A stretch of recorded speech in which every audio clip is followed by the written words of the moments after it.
we've gathered 3 professional chefs to blind taste test every frozen French fry brand we could get our hands on and see which ones meet their standards.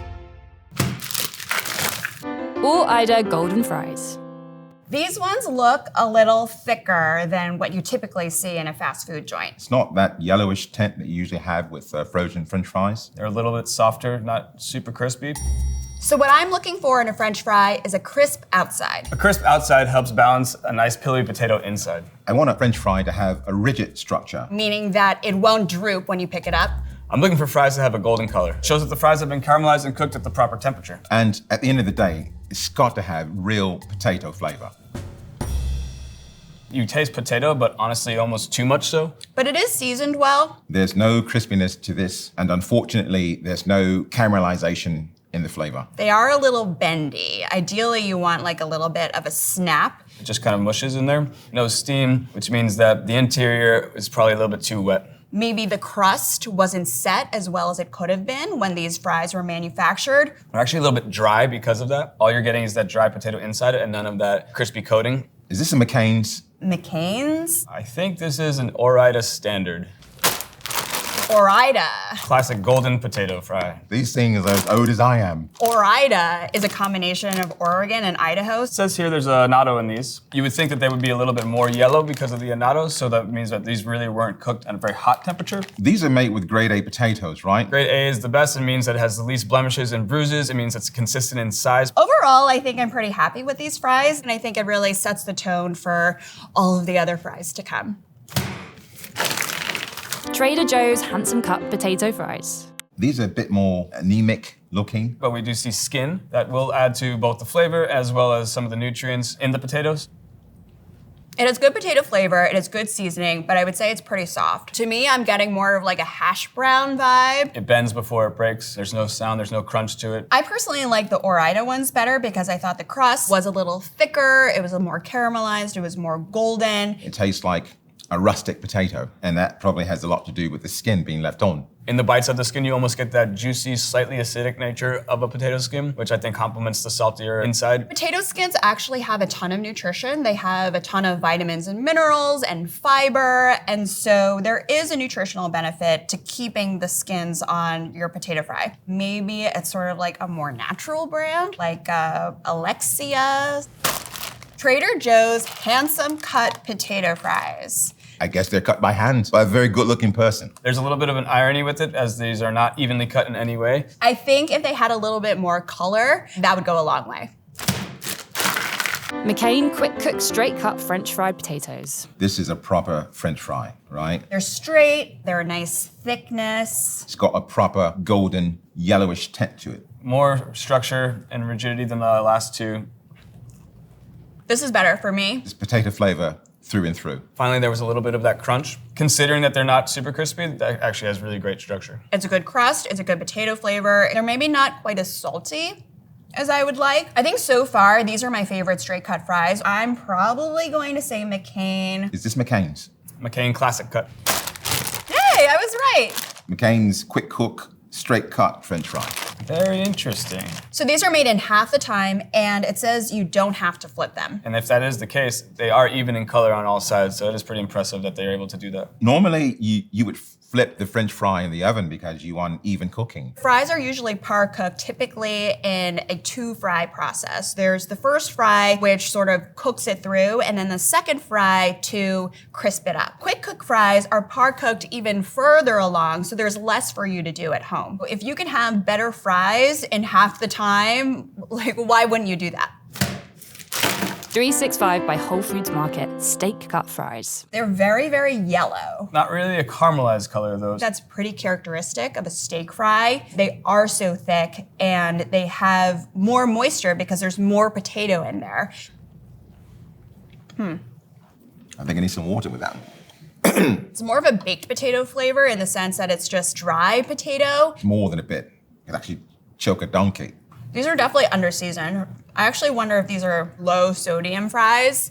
There's not really any crunchy exterior. All of the moisture in the potato is sogging up any crust that would ever form on this fry. The fluffiness factor is pretty good, and that's something that steak fries definitely have going for them because they are cut so thick. They do have a lot of potato starch. Potato starch, when it comes into contact with water and heat, they swell and expand and they release steam. And that releasing of steam creates the fluffiness inside the French fry. The coloring of the interior, it's not really as white as I would expect it. It might not be from an Idaho potato. And it's not really as puffy as an Idaho potato typically would be.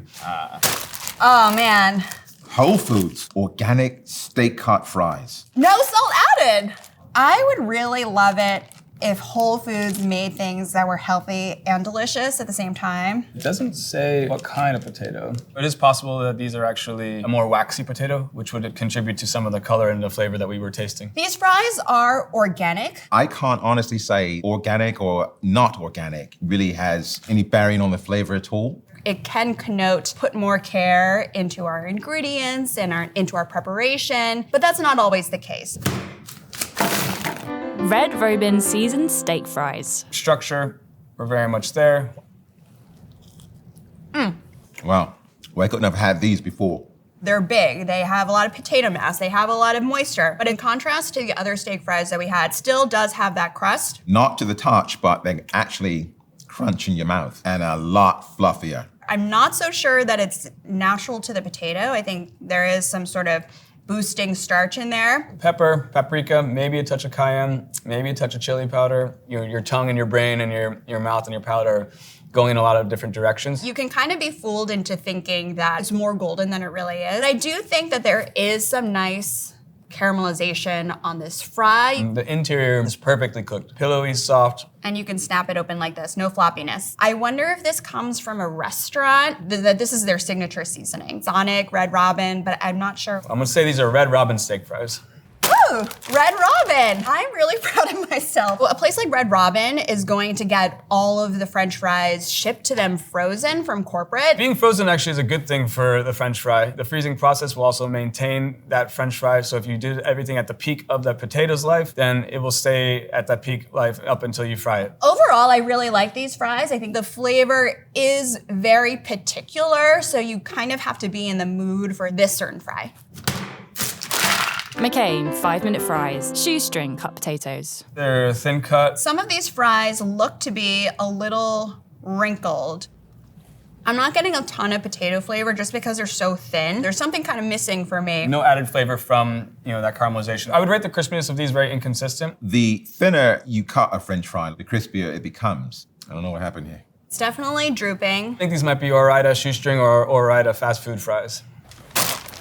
McCain's 5-minute fries. I think they would actually benefit from a bit more cooking. We noticed with the quick cook fry, there was a really even coating and an even coloring on all of them. So they do have a difference between that coating that they have on those quick cook fries and their regular fries. When I think of a shoestring French fry, I'm thinking of something crispy, something golden, and something flavorful. These, I can't even get past one.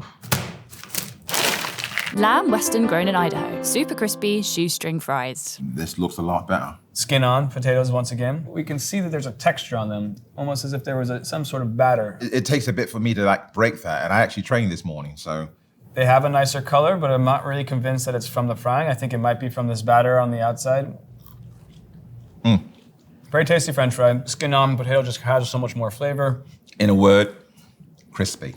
Compared to the crispiness of the previous shoestring fries, these are significantly crispier. Batter really helps with that crispiness and ends up giving a much more enjoyable mouthfeel. Tossed in some sort of cornstarch to give it bulk and extra crunch factor. When the fries are tossed in any sort of starch like this, you're gonna get extra surface area. Increases the level of fried caramelized parts on the fry. Overall structure is maintained throughout. They have a nice snap, they have a nice crust. The outside doesn't add these competing flavors. You're still getting the potato flavor.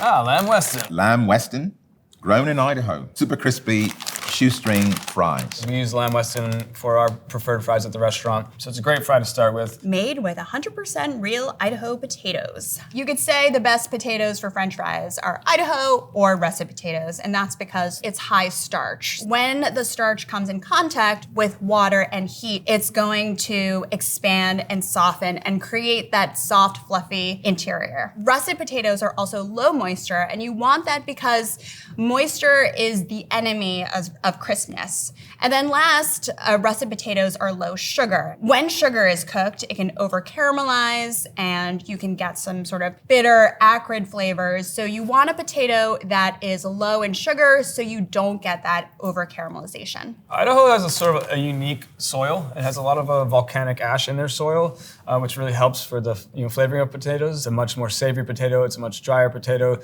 It doesn't have much of that sweetness, and that's really helpful for making a proper French fry. Nathan's famous jumbo crinkle cut French fries. So we have our first crinkle cut fry, but I can't say the look of these is very appealing. You don't really want this black color on your fries. So this is either part of the natural process of how these are made, or these were cooked at a much higher temperature, or there's a little bit more sugar content in these fries. Even though it does look really crisp on the outside, they're actually pretty soft and squishy.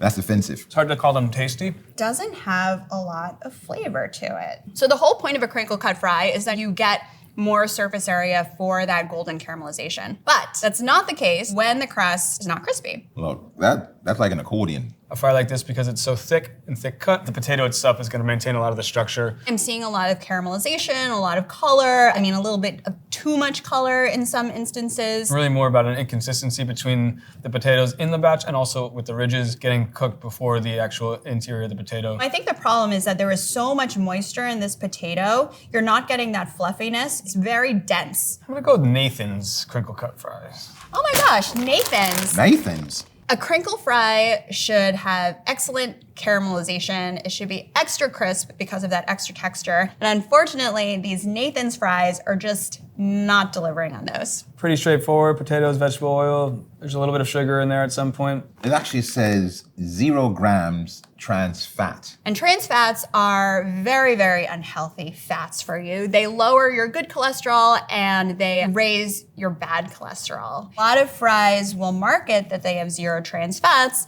and that just means that they're no longer using oil that has trans fats. I have great childhood memories from Nathan's, and unfortunately, these fries just didn't live up to them. Stick with the hot dogs, man. Alexia organic oven crinkles. Immediately, I can see that they are cooked more evenly. Almost white in color. They actually look crispier.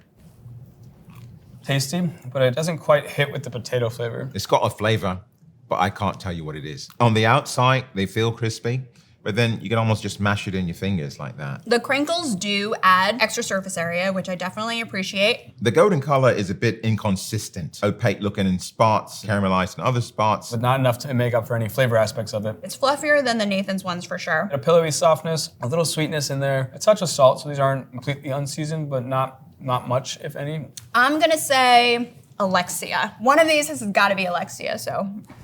Yes! Alexia. I was right. Oven crinkles with sea salt. Concentrated apple juice. We did note that there was a little bit of a sweetness to it. Maybe the apple juice had something to do with that funky flavor that it had. I don't know. And I think these are a lot better than the Nathan's fries. I don't attribute that to them being organic or to having sea salt. Sea salt is still salt. They say that they use sea salt because it's perceived to be a higher end ingredient. Love the idea of a crinkle cut, but if you're looking for extra surface area, then I think there are different cuts of French fries that would serve that purpose better. Or either microwavable extra crispy crinkles. They look better than the last two. We have 2 completely different colors in the same batch. There's kind of an odd taste in these. I think it's a little under-seasoned, and there's something like a little funky about the potato that I can't quite put my finger on. The potato inside is light enough. It almost dissolves in your mouth. I don't want to put it like this, but it's not very good. I know you want dry for a fluffy fry, but this is kind of wake the moisture out of your mouth type of dry. Caramelization, it's there, but not much else. I would hope for more crispiness, especially from a crinkle cut fry. You do see that sort of bends back and forth like a spring almost. Ore-Ida Easy Fries. Extra crispy crinkles. It seems that these were cooked in the microwave. I would just hope that you have a little bit more than 4 minutes or 5 minutes and just get a better French fry. Whenever you want to crisp something, you never use the microwave. Foods in the microwave tend to get soggy. When you trap the fries in this container, fries are going to release steam, and then the steam is going to sog the fries and soften that crust. Noting that they were cooked in the microwave, I'll say that they're not as terrible of a product as I would have assumed. I guess I'm impressed. Great value waffle cut French fried potatoes. And one thing that I love about waffle fries is you can get them really, really crispy, but then still taste the potato inside. I'm getting kind of an undercooked potato flavor. I don't know if I'd even call them a fry at this point. It's just kind of like a waffle potato. And that's not very appetizing. These really aren't that crisp at all. No caramelization. Either not blanched long enough, and definitely not fried long enough at the end. A French fry shouldn't be able to wave in the wind like this. It also feels like extra greasy to me. So the way we get the waffle shape is first we start with our mandolin, and we're gonna make 2 cuts. The first cut's gonna be straight down, and the next cut, 90 degrees, go straight down again. As you can see, our first cut, we only had ridges on the one side, and our second one has a beautiful waffle shape. Great value. A Walmart brand. Ingredients include potatoes. Notice that they're a product of Belgium, which means that the potato is probably not a russet. Because I do know that they're typically a little bit more waxy in their potato. With the waffle fry that we cut from an Idaho potato, it's a lot more white than these ones that are cut from a Belgian potato. In a French fry, we typically want to go with that drier, fluffier, whiter potato because we don't want it to be creamy, we want it to be able to get crispy. Lamb Weston, grown in Idaho, super crispy waffle fries. Immediately, these are a lot nicer. They look very crispy. The caramelization is definitely there. It's a really tasty fry. I'm getting a hint of salt. More so than any fry that we've had today, it's actually crunching underneath my teeth. And I'm getting a fluffy, proper potato flavor on the inside. So that caramelization is confirmed. These have a great rigid structure. You see there's no droopage. You really feel like you're eating a potato. Cooked really nicely. Just because I like them, maybe it's like a made in Idaho. Oh, hey. Idaho Lamb Weston super crispy waffle fries. That skin on potato adds to the flavor. This is what a waffle fry should be. This is the second Lamb Weston product that we've had so far. Once again, the flavor reigns supreme. This one seems like pretty unadulterated. There's no extra starch on it. I think that this is the best tasting fry that we've had so far. Arby's seasoned curly fries. I really love curly fries. I feel like a little kid. There looks to be loads of seasoning. I don't think I've ever seen a non-seasoned curly fry. These to me immediately look like Arby's fries. Since this is so tight, it's kind of soft. But you know what? I don't really care. So that's like your quintessential curly fry flavor. It's off the chain as far as texture. You do get a little bit of a crunch factor because of this sort of starchy, seasoned outside. They could be a bit more crispy and have a bit more structure. You get like a little bit of potato flavor at the end, but it's mostly the taste of the seasoning. Onion powder, garlic powder, paprika this time. Maybe some black pepper. I'm actually getting more seasoning than I am getting potato flavor. But I don't mind that. That batter and that flavor tastes good whether it's crispy or soggy. Honestly, curly fries even taste good when they've lost some of their heat. The color and the caramelization is spot on. Let's try this one, which is like the less curled one. You get even more variance in here because here you have this like plush inside of the potato, and then here it tapers off, so it gets a little crunchy. Sea squiggle hybrids have stayed the crispiest by far. Piggy tail ones don't really have that so much. And there are so many different textures in here. That is just very appealing to me. I think this is Arby's, the Arby's of my childhood. Let's go with the classic Arby's curly fries. There she is. Yay! True nostalgia of the curly fry here. I have never been to Arby's a day in my life, but I would definitely buy these. These are actually produced by Lamb Weston. They are using Lamb Weston potatoes. More restaurants than you probably think use frozen French fries from large suppliers. And a lot of times they'll be getting them in, frozen.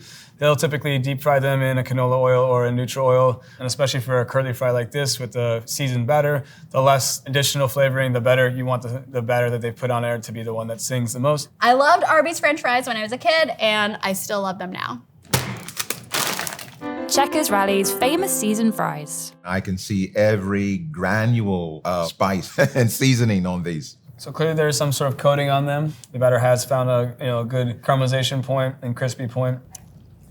These are tasty, although they're very, very, very highly seasoned. Black pepper and a hint of salt. Even though the Arby's fries are very highly seasoned, I find that a little bit more neutral and more versatile. Potato flavor is there, but it's really overpowered by the seasoning. It does have some crispiness to it. Caramelization is great. It has like really nice golden color. Structurally, it looks the part, but then once I actually put hands on it, it almost collapses. Since it has that starchy coating, it has that extra surface area to give it that extra crunch, all those bubbles and micro ridges. It's possibly Checkers French fries. It's like trying to be something fancy or something.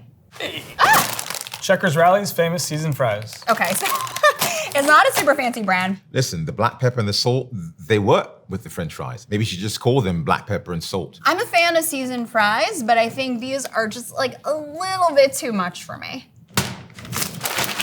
McCain craft beer battered potatoes. These are probably the best looking shoestring French fries of the lot. That takes a bit of doing. That's crispy. Best shoestring French fry of the day. That was a nice crispy, crunchy bite. You still get the potato on the inside, but you get the crisp and the crunch from the outside. Potato flavor through and through. Caramelization is decent, but it is kind of irregular, which leads me to believe that there's something different about these fries, some sort of batter. I'd say it's either Oretta or McCain's again, but I really don't know. McCain's craft beer battered potatoes. Okay, so that explains a lot. I don't get the beer battered flavor, but they are good. When you put beer in any sort of batter that you deep fry, what you're doing is you're adding flavor, and then you're also adding lightness because it is carbonated, and those air bubbles are going to add lightness to the batter. And now that I know that it's a beer battered fry, it's easier for me to accept that it's something different. McCain, all right. You kind of redeemed yourself from the last time. Not bad at all. Not bad. 365 by Whole Foods Market crinkle cut sweet potato fries. When you crack through them, they're so wet. It's almost like a sweet potato pie in there. Oh. Okay, so they're unseasoned sweet potato fries. Not the most pleasant bite of food I've had all day, for sure. Tastes like a baked sweet potato. It's very, very, very soft. I mean, look how it smushes under my fingers like this. Even though it's cooked to mush, it still has some tooth to it. So there's almost a raw sweet potato flavor. There's a high sugar content, obviously, but not much texture at all. Sweet potatoes are very difficult to make into a proper fry. They also have a higher water content. That's also gonna make it difficult to fry up. I mean, you get a slight bit of crust here, especially towards the end. Crinkle cut will add that texture and rigidity, but this just, it's not there. There is like a little bit of golden color, but I just think that the sweet potato is just way too moist. The sweetness of the sweet potato definitely comes through. And then if that's what you're going for, you definitely get that healthier feel, that healthier taste. If some salt was used, it would come through even more. I wonder if this is also like a great value or something like that. Okay. Whole Foods, 365. Crinkle cut sweet potato fries. And we have a consistency with the Whole Foods brands. They were both very unseasoned. Cornstarch, rice flour, so they're coated. That's a bit deceiving because you would think for a battered French fry, they have a lot more texture. In cane sugar, it's interesting that they're adding even more sweetness to the sweet potato. It does have a very good wholesome sweet potato flavor, but that's just not what you're looking for in a sweet potato fry. Alexia sweet potato fries. Structurally, they're a bit more sound. You can see that they're dry. They're just not very golden. These definitely get a lot closer. I think they have a good fried sweet potato flavor. You know, there's a hint of salt, and maybe with a bit more, that would counteract the sweetness and, you know, those two, sweet and salty, going together at once. There is a little bit of a crust. The inside is nice and fluffy. It's not sagging. I think you have to grade sweet potato fries on a slightly different rubric just because they're totally different plants and they're going to react totally different when they're fried. Alexia, okay. It says it has a hint of sea salt. And they actually say sweet and savory, and they're certainly not savory at all. Honestly, it says to bake for only 10 to 12 minutes at 425. I think you really need to double that. They're not nearly baked enough.